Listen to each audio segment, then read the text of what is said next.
민주당 김태년 원내대표는 이제부터 입법의 시간이라며 공수처법과 공정경제 3법 등 개혁 법안을 오는 9일까지 처리하겠다고 밝혔습니다. 하지만 국민의힘이 강하게 반발하고 있어서 정기국회 막바지 여야 충돌이 우려됩니다. 윤석열 검찰총장에 대한 법무부 징계위원회가 10일로 연기된 가운데 민주당은 검찰개혁 완수를 거듭 강조했습니다. 국민의힘은 문재인 대통령이 직접 나서 추미애 장관을 해임하라고 요구했습니다. 문재인 대통령의 국정 지지도가 40% 아래로 떨어지면서 취임 이후 최저치를 기록했습니다. 민주당 지지도 역시 20%대로 동반 하락하며 국민의힘에 역전당했습니다. 대기자의 시선으로 분석해보는 정가 동향, 목요 정치클럽 기자 대기자. 오늘은 추미애 장관과 윤석열 총장 갈등을 둘러싼 여야의 셈법과 정치적 파장, 그리고 예산안 처리 이후 입법 전쟁에 돌입한 연말 전국을 짚어봅니다.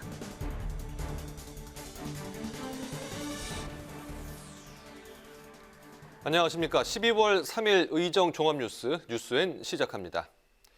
내년도 예산안이 어제 국회 본회의를 통과했죠. 이제 관심은 공수처법 개정안 등 쟁점 법안 처리 여부에 쏠리고 있습니다. 더불어민주당은 정기국회 마지막 날인 9일까지 처리하겠다고 거듭 확인했는데 국민의힘이 모든 수단을 동원해 막겠다는 입장이어서 여야의 충돌이 예상됩니다. 보도에 박지영 기자입니다. 더불어민주당은 쟁점 법안 처리 시한을 정기국회 마지막 날인 오는 9일로 못 박았습니다.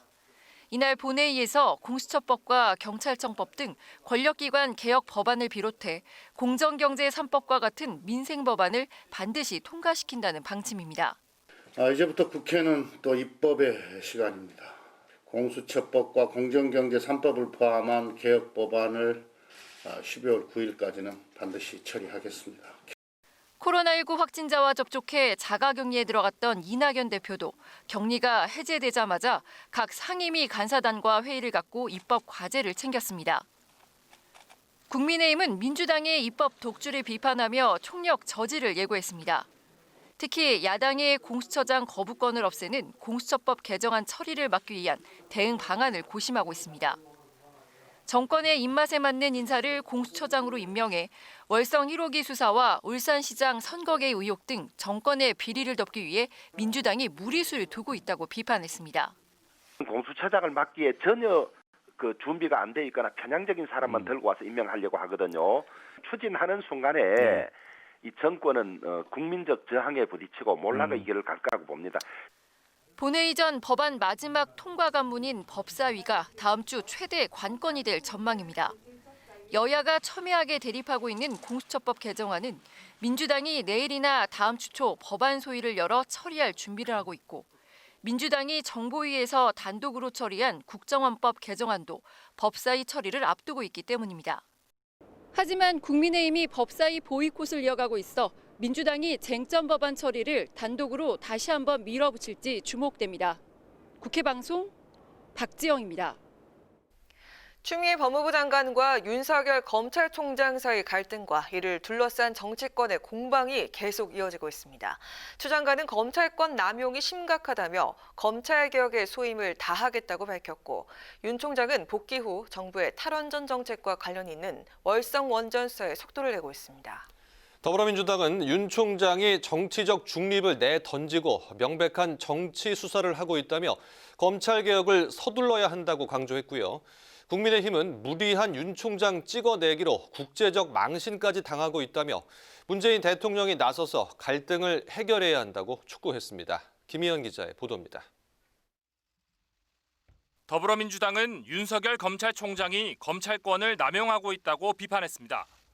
윤 총장이 복귀하자마자 월성원전 수사 관련 산업부 공무원들에게 구속영장을 청구한 것, 정부의 에너지 정책에 대한 명백한 정치 수사란 겁니다. 검찰이 국민의 검찰로 거듭나기 위해선 공수처 설치를 비롯한 검찰 개혁을 완성해야 한다고 강조했습니다. 공수처법 개정안도 반드시 매듭을 지어야겠습니다. 그것이 김대중 정부 이래 20여 년의 수건이기도 하고 특히 촛불 시민들의 지엄한 명령이기도 합니다. 당내에선 법무부 징계가 나오기 전에 윤 총장 스스로 사퇴해야 한다는 주장과 윤 총장과 장모에 대한 특검 요구까지 나오고 있습니다. 정의당도 탈원전 담론을 뒷걸음치게 만들 수 있는 검찰의 정치적 행위가 우려스럽다고 밝혔습니다. 추미애 법무부 장관도 SNS를 통해 표적 수사로 이미 정치 세력화된 검찰이 민주적 통제마저 무력화시키고 있다고 강하게 비판했습니다. 그러면서 살떨리는 무서움과 공포를 느끼지만 혁파하지 못하면 검찰개혁은 공연불이 되고 말 것이라며 소임을 접을 수가 없다고 밝혔습니다.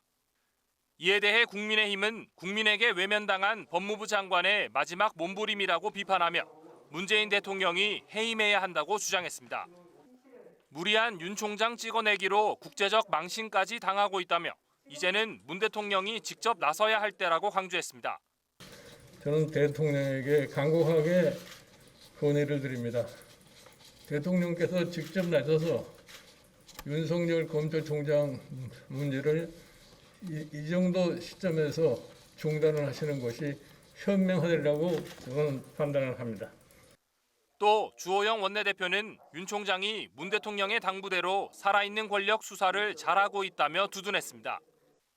이용구 신임 법무부 차관에 대해선 추 장관 청문회 준비단장을 맡았던 것을 비롯해 문제투성이 인사인데다 추 장관 응원군으로 보낸 것밖에 되지 않는다며 철회를 촉구했습니다. 안철수 국민의당 대표도 윤 총장 징계 요구는 마녀 재판이라며 대통령이 나서서 부당함을 바로잡고 난장판을 수습해야 한다고 강조했습니다. 윤 총장에 대한 법무부 징계위원회 결과가 주목되는 가운데 법무부는 윤 총장의 요청을 받아들여 내일 예정돼 있던 징계위를 연기해 오는 10일 열기로 했습니다. 국회방송 김희연입니다. 중대재해기업처벌법 제정안, 당초 이낙연 대표, 김종인 비대위원장을 비롯한 여야 지도부가 공감대를 보이면서 정기국회 내에 통과 가능성이 보였는데 최근 논의가 주춤해지면서 처리 여부가 불투명해졌습니다. 이렇게 되자 정의당은 거대 양당의 법 제정을 촉구하며 농성에 돌입했습니다. 한도영 기자의 보도입니다. 2년 전 충남 태안 화력발전소에서 비정규직 노동자 김용균 씨가 컨베이어 벨트에 끼어 숨지는 사건을 계기로 산업안전보건법이 27년 만에 개정됐습니다. 하지만 이후에도 노동자들의 실상이 변하지 않았다는 지적이 나오자 중대재해기업처벌법 제정 움직임이 이어졌습니다. 정의당 강은미 원내대표, 민주당 박주민 의원이 각각 발의한 제정안은 산안법보다 사업주와 경영 책임자에 대한 처벌 수위를 높이는 걸 핵심으로 합니다. 영업허가 취소 정지는 물론 사망사고 발생 시 3년 이상 징역까지 받도록 했습니다. 이번 정기국회 통과 여부는 불투명합니다. 더불어민주당 김태년 원내대표는 정책조정회의에서 개혁 법안을 오는 9일 본회의에서 처리하겠다고 밝혔지만 중대재해법은 언급에서 빠졌습니다. 지난달 20일 이낙연 대표는 중대재해법을 비롯해 15개 법안을 정기국회 안에 처리하겠다는 입장을 보였는데 여기에서 한 발 물러선 겁니다. K 뉴딜 입법으로 미래 전환을 견인하겠습니다. 이런 과정의 사회적 포용성을 더 확대하기 위한 관련 법안들도 소홀히 하지 않겠다는 말씀을 드립니다. 당론 채택이 되지 않은 데다 어제 국회 법사위 공청회에서도 서로 다른 목소리가 나오는 등 의견이 모아지지 않은 상황입니다. 국민의힘도 지난 1일 이미자 의원이 공무원 처벌 조항을 뺀 별도 법안을 발의한 것 외에 이렇다 할 움직임이 없습니다. 중대재해법 제정 필요성에 공감해온 김종인 비대위원장은 최근 비공개 회의에서 입법 노력이 드러나지 않는다며 소속 의원들을 질타한 걸로 전해졌습니다. 이런 가운데 정의당은 이번 정기국회 내 중대재해법 제정을 촉구하며 농성에 들어갔습니다. 민주당과 국민의힘은 최소한의 도리를 다해야 합니다. 중대재해기업처벌법 제정으로 속죄하십시오. 국회 방송 한도영입니다.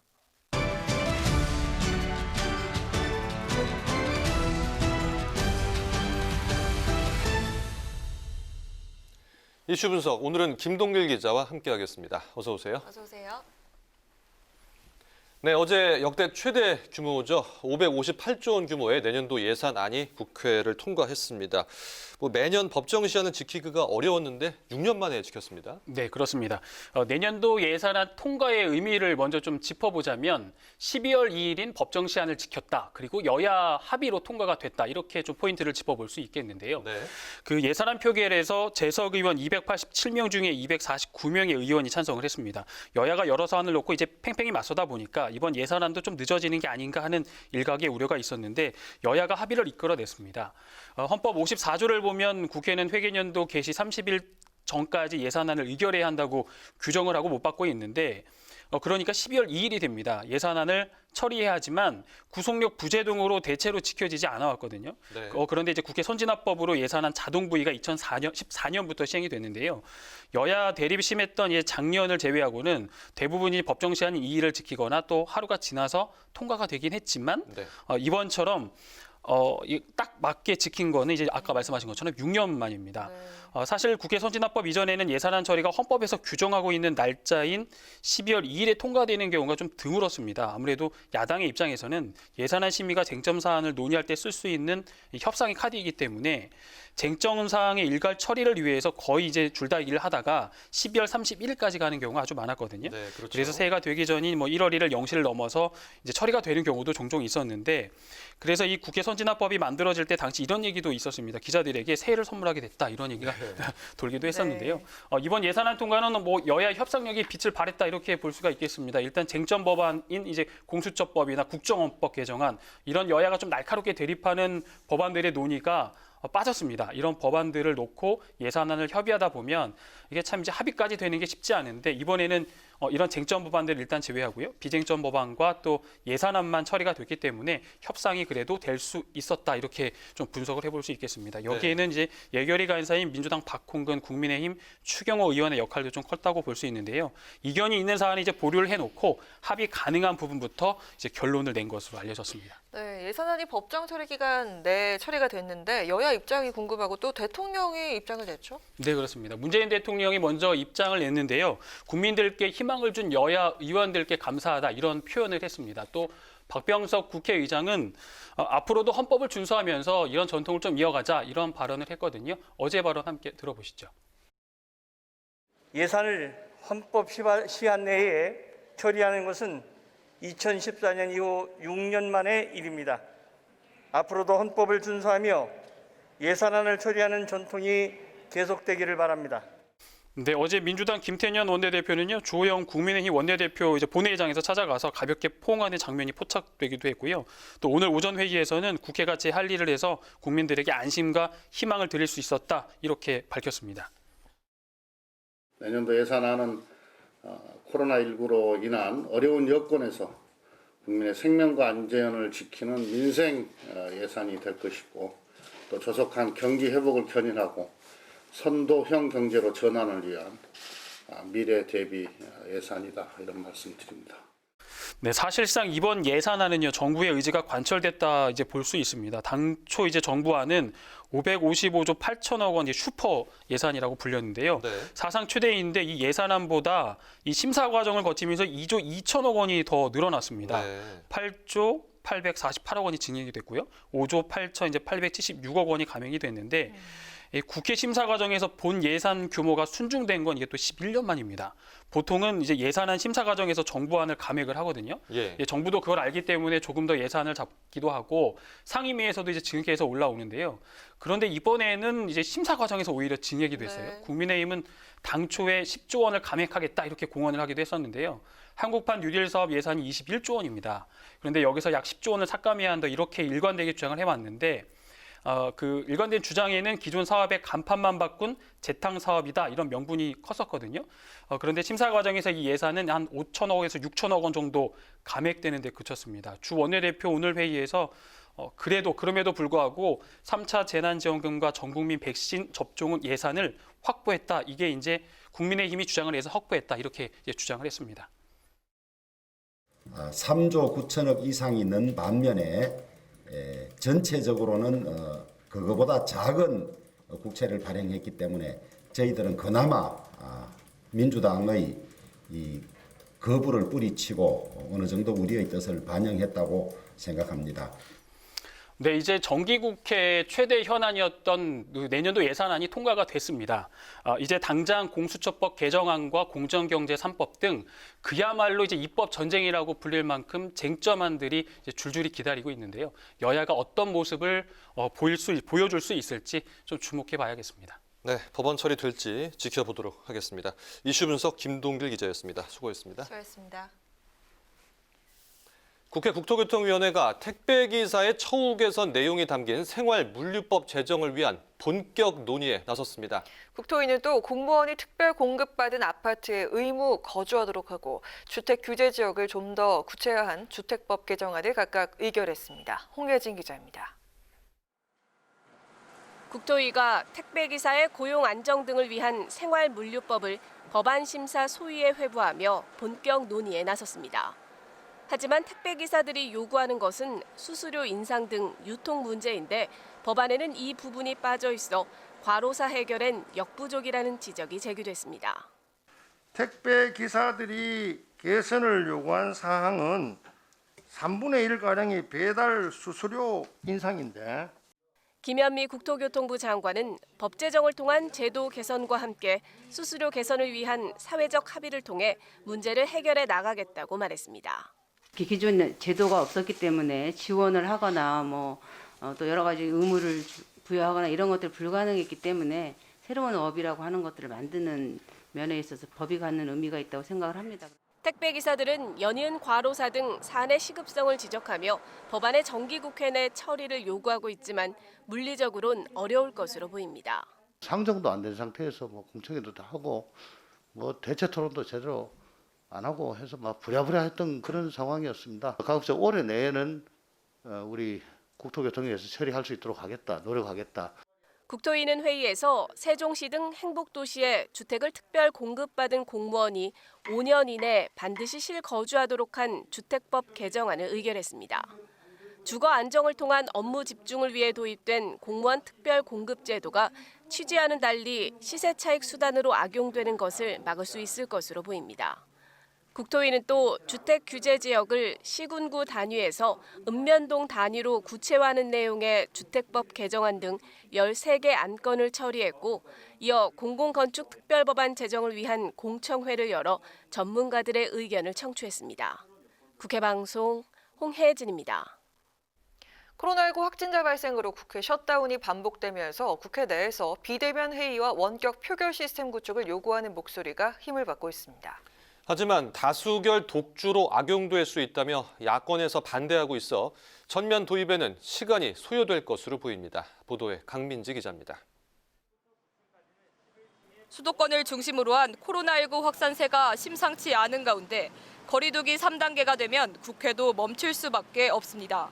최근 확진자와 접촉해 자가격리 중인 더불어민주당 우원식 의원도 SNS에 자신으로 인해 국회 일정이 마비될 수 있어 머리가 하얘졌다며 비대면 국회 필요성에 목소리를 냈습니다. 일부 국가에선 이미 코로나 확산에 대비해 원격의회나 비대면 표결을 도입한 상황. 영국은 G7 중 최초로 원격 회의와 표결 모두 인정했고 미국은 하원에 한시적으로 도입했으며 독일은 위원회에 한해 원격 회의와 표결을 승인했습니다. 국회 사무처도 지난 3차 추경을 바탕으로 상임위 화상회의 시스템 구축을 마쳤고 올해안 원격 표결 등도 가능토록 하겠다고 밝혔습니다. 문제는 국회법입니다. 현행법엔 원격 회의와 비대면 투표에 대한 규정이 없는 데다 국회법은 회의장에 있지 않은 의원은 표결에 참가할 수 없다고 못 받고 있기 때문입니다. 그러자 민주당 조승래 의원과 고민정 의원은 감염병과 같은 긴급 상황 시 본회의와 상임위에서 비대면 회의와 표결을 가능케 하는 국회법 개정안을 발의했습니다. 국회 운영위원회 소위에서 해당 개정안을 논의하고 있지만 여야가 합의에 이르지 못하면서 계류된 상태입니다. 국민의힘에선 자칫 거대 여당의 독주에 날개를 달아줄 수 있고 최근 큰 반향을 일으켰던 윤희숙 의원의 반대 토론과 같은 현장 반론권도 축소될 수 있다고 우려합니다. 이런 가운데 박병석 국회의장은 비대면 원격 영상회의 도입에 지속적으로 목소리를 내고 있습니다. 앞으로 국회 운영에 있어서 비대면이 일상화될 경우에 대비한 각종 영상회의라든가 비영상회의에 대한 대비책을 마련하고 있다. 최근엔 여야의 서한을 보내 이번 정기국회 내 원격 영상회의 기반을 마련해 줄 것을 요청했습니다. 내일은 의장 주재로 여야 대표가 만납니다. 지난 8월 의장과 여야 원내대표 회동에선 무산됐지만 이번 회동에선 비대면 국회법 논의가 물꼬를 틀 수 있을지 주목됩니다. 국회방송 강민지입니다. 더불어민주당 이낙연 대표와 국민의힘 김종인 비상대책위원장이 내일 박병석 국회의장 주재로 회동을 갖습니다. 21대 국회에서 국회의장 주재로 여야 대표 회동이 열리는 것은 코로나19 4차 추경안 처리에 합의했던 지난 9월 10일에 이어 두 번째입니다.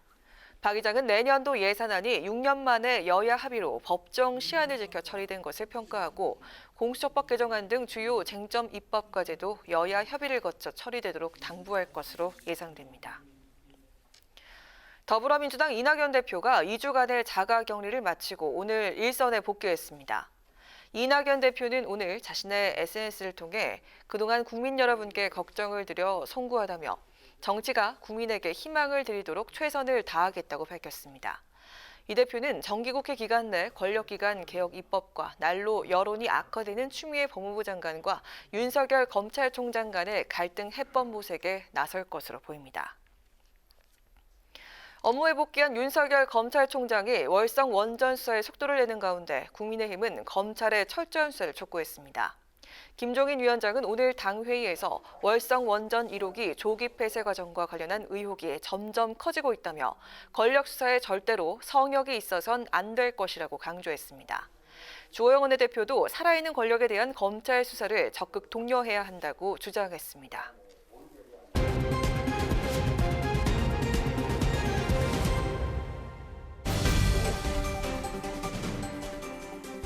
사람들의 시선을 끈 오늘의 정치 뉴스 강아랑의 정치톡 시간입니다.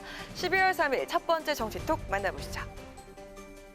매주 한두 차례 발표되는 게 여론조사 결과지만 오늘 나온 결과는 특히나 하루 종일 정치권과 언론의 주목을 받았습니다. 문재인 대통령과 집권 여당인 더불어민주당의 지지율이 현 정부 들어 최저치로 떨어졌다는 건데요. 과연 얼마나 떨어진 걸까요? 리얼미터가 TBS 의뢰로 11월 30일부터 지난 2일까지 전국 만 18세 이상 1,508명을 대상으로 진행한 여론조사 결과 문재인 대통령 국정수행 지지율이 정부 출범 이후 최저치인 37.4%로 집계됐습니다. 40% 밑으로 떨어진 건 이번이 처음인데요. 문 대통령에 대한 부정평가는 지난주보다 5.1%포인트 상승한 57.3%로 정부 출범 후 최고치를 기록했습니다. 민주당의 지지율 역시 28.9%로 30%대가 붕괴되면서 정부 출범 이후 최저치를 기록했습니다. 반면 국민의힘은 31.2%를 기록하면서 근 4개월 만에 양당의 지지율이 역전됐습니다. 특히 이번 조사 결과에서는 문 대통령 지지율이 이른바 조국 사태 때보다 더 낮게 나와서 눈길을 끌었는데요. 지난해 10월에 41.4%보다도 4%포인트나 더 떨어진 수치입니다. 추윤 갈등이 법무부와 검찰의 갈등을 넘어서 윤 총장과 정권 차원의 전면전으로 확대되면서 국정 운영에 부담으로 작용하는 것 아니냐는 분석이 나오고 있습니다. 지지율 하락 소식과 관련해서 청와대나 민주당은 아직 공식적인 반응을 내놓지 않고 있습니다. 이번 결과는 추정관과 윤 총장 갈등이 지속된 데 대한 비판과 피로감이 반영된 것으로 해석되고 있는데요. 지지율 회복을 위해서 정부 여당은 앞으로 어떤 카드를 내놓게 될까요? 이어서 오늘의 두 번째 정치톡입니다. 어제였죠. 윤석열 검찰총장이 다시 업무에 복귀한 것과 관련해서 국민의힘 주호영 원내대표가 추미애 장관의 퇴진을 촉구하면서 윤 총장을 향해서도 정치를 하지 않는다고 밝혀야 한다. 이렇게 언급했었는데요. 이후 당 안팎에서 논란이 일자 주 원내대표가 오늘 다시 해명에 나서서 눈길을 끌었습니다. 경계하는 거 전혀 아니고요. 네. 직무를 다하는 것만으로도 다른 생각을 할 겨를이 없다. 네. 그 점을 한 번 더 분명히 해주면 중립성이나 이런 것이 더 분명해지겠다. 그런 취지의 조언이었죠. 알겠습니다. 오늘 아침 라디오 방송에 출연한 주호영 원내대표는 윤 총장이 정치의 선을 확실히 그어야 한다는 자신의 발언에 대해서 특별히 윤 총장을 경계해서 한 말은 아니라고 밝혔습니다. 어제 주 원내대표의 발언이 전해지자 일각에서는 이렇다 할 차기 대권 주자가 보이지 않는 국민의힘이 범야권 지지율 1위를 달리는 윤 총장을 경계하는 것이란 해석이 나왔고요. 당내에서도 부적절한 의견이었다는 지적이 나온 데 대한 해명이었습니다. 주 원내대표는 정부 여당에서 윤 총장의 정치 입문 가능성을 거론하며 계속 공격하고 있으니 그런 게 아니라는 걸 분명하게 밝히는 게 직무 수행에 더 도움이 된다는 취지였고 였다고 더듬 강조했습니다. 이어 야권 지지세가 모두 윤 총장으로 몰린다는 지적에는 전부 현 정권에 대한 반대고 심판이라며 어차피 야권 지지로 모일 표인 만큼 초조할 이유가 없다고 주장했습니다. 오는 10일로 다시 한 번 더 연기된 법무부 징계위에서 어떤 결과가 나오든 추 장관과 윤 총장은 물론 여야 모두에게도 적지 않은 후폭풍이 예상되고 있습니다. 윤 총장을 적극 엄호하면서도 정치 참여 가능성에는 약간의 거리두기를 하고 있는 야당 지도부. 과연 징계 결과 이후에도 비슷한 기조가 이어지게 될까요? 이어서 오늘의 세 번째 정치톡입니다. 여야가 요즘 각종 쟁점을 놓고 부딪히고 있지만 국민들의 최대 관심사는 역시 먹고 사는 문제, 바로 민생입니다. 특히 전세난이 가중되면서 어떻게 하면 국민들이 선호하는 주택 공급을 늘릴 수 있을까, 정치권도 해법 모색에 나서고 있는데요. 오늘 야당의 한 의원이 여의도 10만 평 땅에 아파트를 짓자 이런 제안을 했다고 합니다. 어떤 내용일까요? 여의도 국회가 지금 10만 평이거든요. 이거 공원과 아파트가 결합된 좋은 아파트 단지로 만들겠다는 계획 같은 거 굉장히 필요하다고 봅니다. 오늘 아침날 라디오 방송에 출연한 국민의힘 윤희숙 의원은 서울의 아파트 공급 대책과 관련해서 여의도 국회의사당 부지를 거론했습니다. 여당이 추진 중인 국회 세종시 이전을 언급하며 국회를 모두 옮긴 뒤에 10만 평에 달하는 이 땅을 공원과 아파트가 결합된 좋은 아파트 단지로 만들어야 한다는 건데요. 윤 의원은 국회 세종시 이전에 지금껏 너무 정치적인 카드로만 활용되어 왔다면서 행정 수도를 완성한다는 의미에서 국회를 보내기로 했으면 의사당은 뭐하러 남기느냐, 전부 다 옮기고 주택으로 활용하는 게 필요하다고 강조했습니다. 이 같은 주장은 국회 세종시 완전 이전을 추진하고 있는 여권과도 결이 닿는 발언입니다. 국민의힘은 현재 상임위 회의장 등 일부 이전만을 주장하고 있는데요.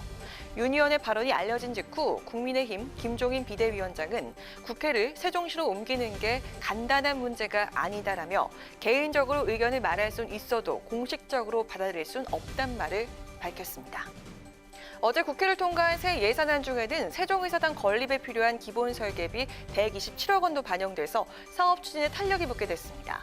다만 이 예산은 여야 합의로 세종시 국회 이전과 관련된 법안이 통과된 뒤에 집행된다는 부대 의견이 달려 있는데요.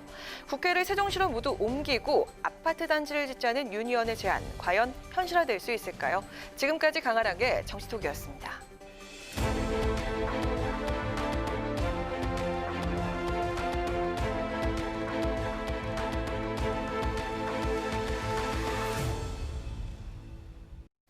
네, 정치권의 동향을 대기자의 시선으로 짚어보는 목요 정치클럽 기자 대기자 시간입니다. 오늘도 최병묵 TV조선 해설위원 그리고 성한용 한겨레 선임기자와 함께하겠습니다. 어서 오십시오. 어서 오세요. 안녕하세요. 네, 오늘의 첫 번째 토크 주제 먼저 성 기자님. 예, 추미애 장관하고 윤석열 검찰총장 이 사태 계속되고 있네요. 전무후무한 일인데 이번 사태가 도대체 왜 벌어진 건지 배경도 좀 분석을 하고 앞으로 어떻게 되는 건지 좀 전망을 해볼 필요가 있을 것 같습니다. 네, 그렇습니다. 이 추 장관과 윤 총장의 이 갈등이 정말 너무 길어지고 있습니다. 국민들의 피로감도 상당할 것 같은데요. 징계위가 원래 내일 열린다고 예정이 돼 있었는데 10일, 목요일이죠. 목요일로 또 연기가 됐습니다. 자꾸 길어지고 있는데요. 추 장관이 이미 지금 뭐 법무부 감찰이나 법원에서는 잇따라 지금 윤 총장의 손을 들어줬는데 만약에 여기서까지 또 밀리면 레임덕이 나올 것이다. 뭐 타격이 클 수밖에 없다. 이런 얘기가 나오고 있습니다. 어떻게 보십니까? 글쎄요, 뭐 임기 후반이기 때문에 레임덕은 뭐 언제든지 올 수 있어요. 위험한 겁니다. 네. 우리가 왜 등산할 때도 올라갈 때는 뭐 이렇게 넘어져도 뭐 좀 상처나 좀 나지만 내려오다가 넘어지면 골절상 같은 걸 입을 수 있거든요. 그게 항상 조심해야 되는 거고요. 그 이제 정권도 후반기에 항상 신중한 자세, 또 뭐 어떤 고도의 좀 그 안전장치 이런 기술도 좀 필요한 겁니다. 그래서 좀 잘 해야 되는데. 이게 이제 그렇다고 뭐 누가 이기냐 이렇게 우리가 너무 싸움 구경하듯이 하는 거는 좀 곤란하다고 생각해요. 사실은 이 추미애 장관이나 윤석열 총장이나 둘 다 이 법무검찰 분야의 수장들입니다.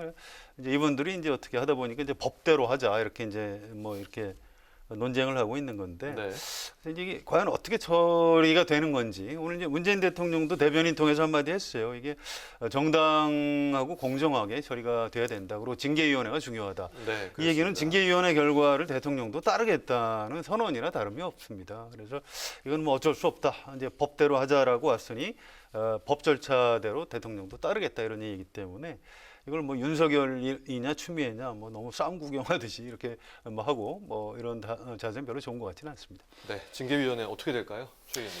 근데 잘 아시다시피 이미 징계위원회는요 법무부 장관이 위원장입니다. 그리고 법무부 차관이 당형직이고요. 네. 그다음에 법무부 장관이 위촉하는 검사 2명, 그다음에 법무부 장관이 임명하는 학식과 덕망이 있는 사람, 뭐 변호사, 대학 교수, 그다음에 학식과 덕망이 있는 분 이렇게 돼 있기 때문에 그 7명이 본인 빼도 나머지 6명이 다 법무부 장관의 영향을 받지 않을 수가 없어요. 결국은 본인과 생각이 비슷한 사람을 임명하거나 위촉하지 않겠습니까? 네. 이렇게 본다면 그 징계위원회는 흔히 생각해서 추미애 장관의 뜻과 징계위 결론이 크게 다르지 않을 것이다. 이렇게 본다면 아마 추 장관이 윤 총장의 해임 또는 면직을 생각하고 있다면 네. 결국 그런 결과를 초래할 것이고 그런 것들이 국민의 눈에서 본다면 아니 추 장관이 징계를 청구했고 그다음에 본인이 임명한 징계위원들로부터 결론을 얻었으면 그게 과연 공정하냐? 아마 국민들은 그런 생각을 저는 많이 할 거라고 봅니다. 그렇게 되면 여기서 여권이 이 부분을 적절히 조정하지 않으면 그야말로 또 한 번 불공정 어떤 그런 비판을 받지 않을까 저는 그렇게 생각합니다. 네. 근데 이게 이 추미애 장관이 임명한 검사들도 안 한 생각이 다르다 그래서 법무부 차관도 그만뒀고요.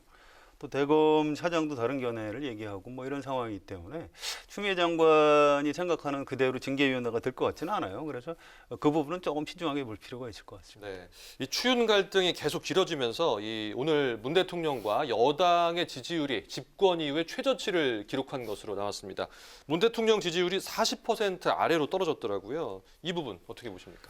그렇죠. 이거는 왜 그러면 부동산 민심도 일부 작용을 했을 거예요. 그러나 부동산 민심은 어제 오늘의 일이 아니거든요. 네. 적어도 한 수개월 전부터 무려 이제 24번의 부동산 대책이 나왔다. 뭐 이건 뭐 횟수 가지고서 좀 논란이 있습니다만은 그런 얘기가 언론에서 나오는데 그러니까 이거는 금방 지지율에 영향을 미칠 수 있는 건 아니고요. 네. 지금 37.4%라고 하는 리얼미터 조사를 보면 이것은 결국 부동산 민심의 누적된 결과에다가 거기다가 지난 일주일간 굉장히 많이 떨어진 거거든요. 이거 뭐 네. 폭락이라고 볼 수가 있죠. 이거는 역시 추미애 장관과 윤석열 검찰총장 간의 갈등, 특히 추미애 장관이 윤석열 검찰총장을 어느 날 갑자기 직무정지한 사태, 네. 그에 대한 법원의 그 집행정지, 네. 뭐 이런 것까지가 누적된 결과 아니겠는가. 그렇게 본다면 적어도 이 갈등이 끝나지 않는 한, 또 이 갈등이 국민들의 눈에 정말 공정하다 이렇게 비치지 않는 한 저는 아마 이런 추세가 계속되지 않을까 이렇게 생각을 합니다. 네, 추윤 갈등. 내일 좀 봐야 될 겁니다. 왜냐하면 이제 리얼미터 조사는 그 전에도 이제 정당 지지도 여야가 좀 이렇게 바뀐 적이 있었어요. 내일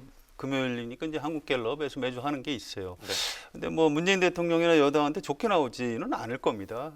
추세 자체가 좀 하락세이긴 한데, 근데 이게 이제 이 사건 자체보다 이걸 어떻게 또 좀 이렇게 수습을 잘 하느냐에 따라서 뭐 지지율 방어를 할 수 있는 거죠. 지지율 떨어지는 걸 뻔히 알면서 그냥 뭐 대통령이든 여당이든 두고 보겠습니까? 그렇지는 않은 거죠. 그래서 네.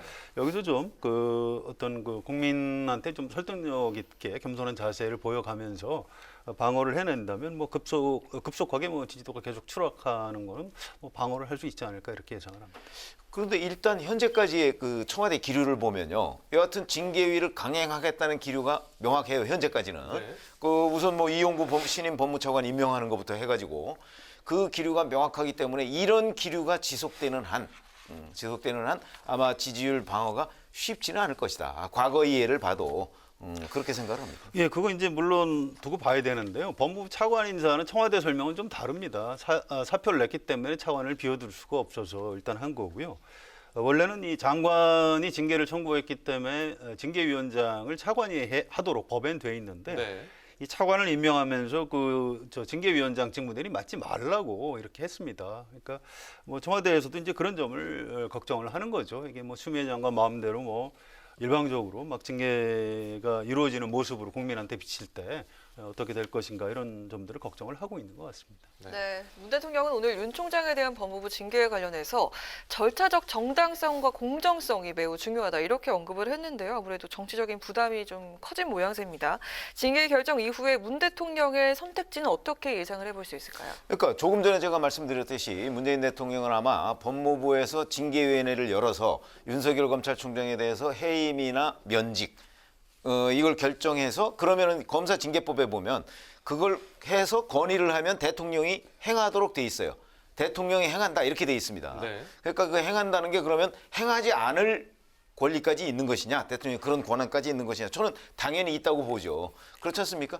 그 법무부 장관이 제청한다고 대통령이 꼭 따라야 되는 건 아니잖아요. 예. 그렇기 때문에 어찌됐든 간에 법무부 장관이 윤석열 검찰총장의 해임 또는 면직을 건의했을 때 그걸 대통령이 어떤 식으로 결정을 하든 그 결정에 대한 책임을 최종적으로는 대통령이 져야 된다는 것이에요. 그렇기 때문에 대통령의 책임론이 나올 수밖에 없다는 거죠. 지금까지는 대통령은 약간 이 선에서 물러서서 관찰을 하고 있는 그런 상황이고 일부 언론에 따르면 뭐 대통령은 침묵을 하고 있다 이런 얘기까지 있었는데 앞으로는 이 징계위가 열리고 나서 징계위 결정을 하고 나서 대통령의 건의가 올라가면 그 다음부터는 오로지 대통령의 시간이다.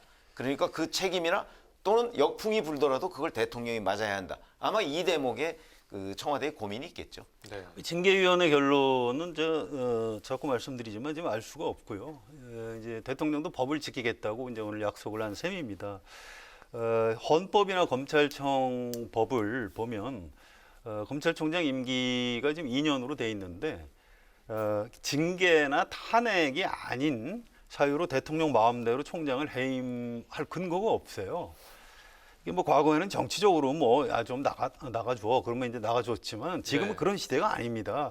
대통령이 이렇게 근거 없이 해임을 했다가 나중에 퇴임 이후에 직권남용으로 형사처벌 받을 수가 있어요. 대통령이 재임 기간 동안 형사소추를 안 받는 거지 그 범죄 행위가 없어지는 건 아닙니다. 그걸 문재인 대통령이 매우 잘 알고 있고요. 또 검사징계법에 지금 최 의원 말씀하셨는데 징계의 집행이라고 돼 있어요. 이거는 대통령이 뭐 따르지 않을 방법이 없습니다. 집행자에 불과해요. 오히려 이 징계를 따르지 않으면 나중에 직무유기로 또 형사처벌을 받을 가능성이 저는 있다고 봅니다. 그래서 징계위원회에서 이제 어떤 결정을 내리느냐 이게 중요하고요. 문재인 대통령이 그 징계위원회 결정에 따를 것이다. 저는 이렇게 봅니다. 글쎄, 근데 그건 제가 좀 이의가 있는 게 네. 지금 말씀하신 게 청와대 설명이고요. 제가 보건대는 그게 아니고 얼마든지 그 재량의 범위에 있다고 봅니다. 그렇기 때문에 아니 법무부 장관이 징계위에서 결정해서 청와대 건의했다고 해서 대통령이 반드시 따라야 되는 건 아니죠. 왜냐하면 그걸 보류시킬 수도 있고 네. 그렇지 않습니까? 집행을 보류시킬 수도 있는 거 아니에요. 그다음에 그 집행에는 여러 가지 선택지가 있기 때문에 그걸 뭐 반드시 따라야 한다는 건 저는 청와대의 주장이다 이렇게 생각을 합니다. 네, 어쨌든 문 대통령이 어떤 선택을 할지는 좀 의견이 갈렸는데요. 여당도 좀 분위기를 봐야겠습니다. 지난 그 이틀 3일 전이었나요? 법원도 또 법무부 감찰위원회도 윤 총장의 손을 들어줘서 뭐 여권에서도 뭐 추 장관의 뭐 명예퇴진론 이런 얘기도 지금 나오고 있는 것으로 알고 있는데요. 이 여당의 출구 전략은 좀 어떻게 모색해 봐야 될까요? 글쎄요, 지금 출구가 잘 안 보이는데 전략이 있겠습니까? 뭐 여당도 굉장히 좀 답답할 걸로 보고요. 네. 이제 여당 입장도 그래요. 징계위원회 결정하는 대로 따라야 된다. 뭐 지금 더 이상 어쩔 수 없다. 이제 이런 얘기를 하고 있어요. 정치적으로 부담이 굉장히 크지요. 예. 공개적으로는 뭐 추미애 장관이 옳고 윤석열 장관이 좀 물러나야 된다 이런 얘기들을 하는데 따로 이제 기자들이 따로 좀 취재를 하고 하면 추미애 장관에 대해서 좀 불만이 좀 많더라고요. 어떻게 상황을 여기까지 몰고 와서 대통령하고 여당 전체를 좀 이렇게 어렵게 만드느냐. 좀 관리를 좀 잘 해줬으면 참 좋았을 텐데 이런 얘기들을 좀 많이 합니다. 그래서 추미애 장관도 그런 부담이 있는 것 같아요. 뭐 오늘 오전에 페이스북에다 글 띄웠죠. 백척간도에서 살떨리는 무서움과 공포를 느낀다. 네. 이 얘기는 뭐 그냥 레토릭은 아닌 것 같아요. 실제로 본인이 굉장히 좀 부담을 느끼는 것 같고요. 그래서 여당으로서는 아무튼 좀 상당히 좀 부담감을 갖고 있는 게 사실이고요. 좀 관리를 잘 해야 되겠죠. 앞으로. 네, 최 의원님. 글쎄, 근데 제가 보건대는 사실은 사태를 여기까지 끌고 왔는데 지금 거의 8분응선까지 저는 올랐다고 보거든요. 네. 여기서 여당으로서는 후퇴를 하면 우리는 막을 수 없는 레임덕에 처한다 이런 생각을 하게 될 거예요. 그래서 지금 말씀하시는 것처럼 이른바 집권당의 수뇌부나 이런 사람들은 아마 이런 고민을 하고 있을 겁니다. 여기서 후퇴할 방법이 있는가? 과연 출구 전략이 있는가? 이런 고민을 할 텐데 제가 생각해도 마땅치가 않아요. 여기서 밀리면 네. 그야말로 임기 지금 1년 한 5개월 남은 거 아니겠습니까? 네. 이 상황에서 밀리면 여기서는 급격하게 막을 수 없는 둑이 터지는 듯한 그런 아마 느낌을 가질 거예요. 그렇기 때문에 지금 여기서 이제 추미애 장관이 아닌 여권 사람들은 왜 상황을 여기까지 몰고 왔을까 하는 약간 그런 반성의 기미가 저는 있을 거라고 보거든요. 그렇지만 또 방법이 없잖아요. 지금 여기서. 방법은 아까 얘기했듯이 뭐 이제 문재인 대통령이 그런 건의를 받고 뭐 보류를 시킨다든가 이런 방법인데 그거는 곧 추미애 장관한테 패배를 안기는 것 비슷한 양상을 띈단 말이죠. 그래서 그것도 어렵고 그래서 제가 보건대는 그래서 아마 그냥 밀고 갈 것이다. 저는 그렇게 예상을 하고 있는 것이죠. 네, 국민의힘이 윤 총장 복귀로 힘을 얻었는데요. 추 장관 퇴진을 압박하면서도 개인 윤석열과는 거리두기를 하는 그런 모습입니다. 어제 그 주호영 원내대표가 윤 총장을 향해서 정치 안 한다고 선언하라 이렇게 언급을 했다가 또 오늘 해명을 하기도 했는데 뭐 그럴 가능성이 있을까요? 글쎄요, 그거야 뭐 윤석열 검찰총장이 사실은 뭐 정치를 하겠다고 얘기한 적도 없지 않습니까? 본인이 이제 퇴임 후에 천천히 생각해 보겠다. 뭐 그 안에 정치가 포함되느냐 그러니까 그거야 지금 어떻게 말씀드리느냐 뭐 이 정도를 가지고서 이제 여권에서는 저거 정치를 한다는 것이다 이렇게 얘기를 하고 야권에서는 야 확실하게 뭐 얘기를 하라 지금 주호영 원내대표는 그렇게 얘기하는 건데 네. 아마 그거야 뭐 윤 총장의 선택의 문제죠. 그러나 지금 정치를 한다 안 한다 이렇게 얘기를 해서 그게 7월 24일까지가 임기인데 또는 그 중간에 징계위 때문에 해임이 될지도 모르잖아요. 그 본인 앞날을 지금 한 치 앞을 내다볼 수가 없는 상황인데 여기서 뭐 선언하고 안 하고가 무슨 그렇게 큰 의미가 있겠는가? 저는 그렇게 생각합니다. 태도를 분명히 할 필요는 있을 겁니다. 저는 주호영 원내대표 말이 맞다고 봐요. 어떻게 현재 검찰총장이 대통령하고 좀 맞선다는 그 이유로 야당 지지자들이 그 사람을 유력한 야당의 대선 주자로 밀어올리고 이게 뭐 좀 잘못된 현상이죠. 그래서 지금 또 검사들이 장관의 어떤 징계 청구가 위법 부당하다. 이건 총장을 그렇게 내쫓는 게 아니다. 이제 이런 식으로 네. 집단 의사 표시를 하고 있는데 나중에 윤 총장이 혹시 대선 주자를 하거나 뭐 정치를 하게 되면 그렇게 의사 표명을 한 검사들은 도대체 뭐가 되는 겁니까? 그래서 이 부분은 윤 총장이 주호영 원내대표 말대로 좀 끊어주는 게 좋을 것 같아요. 사실은 민주당 사람들한테 물어보면 윤석열 총장 대선 주자 하면 어떻게 생각하냐 하면 뭐 감사하죠. 뭐 이제 이런 얘기예요. 예. 오히려 자기들로서는 고마운 일이라는 겁니다. 아무튼 정치적으로 유불리는 그렇다는 거고요. 어쨌든 그런 걸 떠나서 검찰총장이 자꾸 대선 주자에 오르는 것 자체가 검찰의 어떤 정치적 중립성에 위배되는 거죠. 저는 좀 끊어줄 필요가 있다고 봅니다. 네, 알겠습니다. 새로운 국면으로 접어든 추윤 갈등 사태, 이 정치적 파장이 어디까지 이어질지 우선은 징계위 결과를 기다려 봐야겠습니다. 이번에는 최 의원께서 발제해 오신 주제 어떤 내용입니까? 네, 어제 그 국회에서 예산안이 통과됐죠. 네. 그러면서 이제 정기국회가 며칠 남지 않았습니다. 9일까지인데 네. 이제 9일날 본회의에서 사실은 공수처법을 비롯해서 그다음에 뭐 재해방지법이나 경제 3법이나 이 여권이 추진하고 있는 것을 전부 마무리 짓겠다. 지금 이렇게 얘기를 하고 있거든요. 그러니까 또 한 번의 입법 전쟁이 남았다. 이런 부분을 발제를 했습니다. 네, 정기국회 마지막 본회의가 열리는 9일에 법안 처리가 가능할지 궁금한데요. 여당은 계속해서 밀어붙이겠다 이런 입장이잖아요. 그렇죠. 예를 들어서 이제 공수처법 같은 경우가 대표적인 경우인데 그게 야당의 비토권을 무산시키는 식으로 법 개정을 하겠다 이런 게 요지 아닙니까? 네. 그러니까 이제 그에 대해서 지금 국민의힘 입장에서는 뭐 결사저지를 해야 되는 상황인데 방법은 마땅치가 않아요. 워낙 이제 의석수가 밀리기 때문에. 그러나 그런 결의를 다지고 있고요. 경제 3법이나 재해방지법은 뭐 김종인 비대위원장이 어느 정도는 수용할 뜻을 비쳤으니까 그 부분은 앞으로 협상에 좀 여지가 있죠. 시간이 있으니까. 아마 그런 상황인데 최전선은 역시 공수처법이 되지 않겠는가 이런 생각을 하게 됩니다. 네, 9일에 법안 처리가 가능해질까요? 예, 아마 할 겁니다. 지금 추미애 장관하고 윤석열 총장 사태로 좀 여당이 좀 난처해진 건 사실이에요. 그런데 최근에 무슨 지지자들 상대로 집단 면접 같은 걸 실시를 해봤다고 그래요. 그런데 결과가 아니 총선에서 그렇게 압도적 의석을 줘서 이제 개혁 입법을 하라고 얘기를 했는데 당신들 지금 뭐 하고 있는 거냐 이제 이런 의견이 훨씬 많았다고 해요. 국민들이 힘을 실어줬는데 왜 그렇습니다. 그런지를 그래서 저기 집권 물었군요. 세력이 이제 개혁 법안들을 다 국회에서 의결을 해라 이런 주문이 많았다고 합니다. 네. 또 내년 4월에 서울시장, 부산시장 보궐선거가 있는데 선거 전략상으로도 법안을 처리하는 것이 더 낫다 이런 판단들을 한다고 해요. 그래서 지금 예고하고 있는 대로 12월 9일까지는 법안을 처리할 것으로 예상이 됩니다. 네, 앞서 최 의원께서 국민의힘 얘기를 좀 해주셨는데요. 네. 사실 뭐 뾰족한 묘수가 없습니다. 지금 거대 없죠. 여당이 180석이기 때문에 보니까 필리버스터도 재적의원의 5분의 3이 180석이 동의하면 무력화된다고 하더라고요. 그렇죠. 야당이 어떤 대처 좀 있을까요? 아니 필리버스터도 어떤 동원 가능한 모든 수단을 다 해야 되겠죠. 뭐 물리적 저항 뭐 그거는 지금 국회법에 따라서 할 수가 없으니까. 그러면 이제 뭐 필리버스터뿐만 아니고 뭐 여러 가지 뭐 안건 조정위원회니 뭐 이런 것들을 아마 다 동원을 할 겁니다. 그걸 통해서 아마 이 저지하려고 노력을 할 텐데 극단적으로 최종적인 그 방법까지 가면 물론 뭐 표결밖에 없으니까요. 그러나 이제 거기에서 하나 지금 추미애 장관과 윤석열 검찰총장 간의 이런 문제로도 지금 여당이 이렇게 지지율이 떨어져 있는데 더군다나 공수처법에 야당의 비토권을 해주겠다고 얘기한 게 작년에 그 패스트트랙 3법 할 때 그 얘기했던 거 아니겠습니까?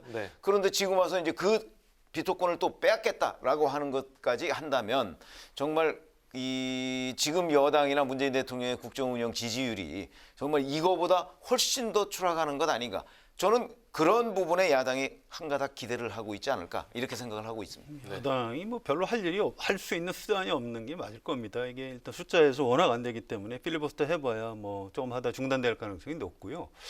또 의원들 개개인의 전투력도 사실은 좀 많이 떨어져 있습니다. 그래서 지금 청와대 앞에서 1인 시위 이어가고 있는데 아니 뭐 지금 국회에서 우리가 싸워야지 여기 날씨도 추운데 계속 이걸 해야 되느냐 이런 얘기 벌써 나온다고 해요. 그래서 초재선들 지금 초선들이 시작을 하고 재선들이 이어받고 있는데 야당의 어떤 태도도 과거에 좀 전투력이 있던 야당 모습하고 좀 많이 좀 다른 것 같습니다. 네, 마지막으로 두 분의 한 줄 논평 한마디씩 듣고 마무리하도록 하겠습니다. 오늘은 최 의원님부터 할까요? 네. 그렇지 않아도 이제 아까 레임덕 얘기를 잠깐 저희가 했는데 그게 무슨 얘기냐면 추미애 장관이 윤석열 검찰총장을 징계위원회에서 해임 또는 면직하는 문제 만약 그 문제를 여기서 멈추면 레임덕이 올지 모른다 이런 걸 여권이 우려한다고 했잖아요. 그런데 이제 그래서 일단 밀어붙일 것으로 저도 예상을 하고 있는데 그래서 제가 한 줄 논평은 국민에서 멀어지면 레임덕을 앞당긴다. 이렇게 해서 역시 국민의 눈높이가 중요하다 이런 말씀을 드립니다. 네. 예, 월성 원전 의혹 관련해서 뭐 검찰이 구속영장을 청구하고 이렇게 되면서 이제 언론에서는 그걸 마치 정권하고 검찰하고 싸우는 것처럼 몰아가는 측면이 있는데 글쎄 우리나라 검찰이 뭐 그 수사, 영장 청구 이런 걸 그런 싸움의 수단으로 쓸 정도로 조폭 양아치 집단은 저는 아니라고 생각을 합니다. 그래서도 안 되고요. 너무 그걸 그런 쪽으로 우리가 시각을 볼 필요가 없고요. 코로나 재확산 때문에 지금 경제 위기 때문에 자영업자들 지금 다 죽는다고 연말에 난리가 나 있는데 지금 그런 뭐 검찰 개혁 물론 중요하고 그렇습니다만 이런 문제를 가지고 언제까지 이렇게 해야 되는지 굉장히 좀 답답해요. 그래서 오늘 대통령이 말씀하셨듯이 이 문제는 좀 공정하고 정당하게 처리를 해야 될 것 같고요. 다만 문재인 대통령한테 또 시간이 많은 건 아닙니다. 좀 굉장히 경제 때문에 어려워하는 국민들을 위해서 좀 신속하게 이 문제를 좀 정리해 나갔으면 좋겠습니다. 네, 공정하고 정당하게 그러면서 신속하게 이렇게 정리를 해주셨고요. 앞서 국민에서 멀어지면 레임덕을 앞당긴다. 두 분이 이렇게 정리를 해주셨습니다. 네, 목요 정치클럽 기자 대기자 지금까지 성완용 한겨레 신문 선임 기자 최병묵 TV조선 해설위원과 함께했습니다. 오늘 말씀 감사합니다. 고맙습니다. 네, 내일은 오늘보다 기온이 더 낮아지겠는데요. 서울의 아침 기온이 영하 4도로 오늘보다 3도가량 낮겠습니다. 일부적 기온이 영하 10도 안팎까지 떨어지겠습니다. 옷차림 따뜻하게 하셔야겠습니다. 네, 오늘 뉴스에는 여기까지입니다. 시청해주신 여러분 고맙습니다.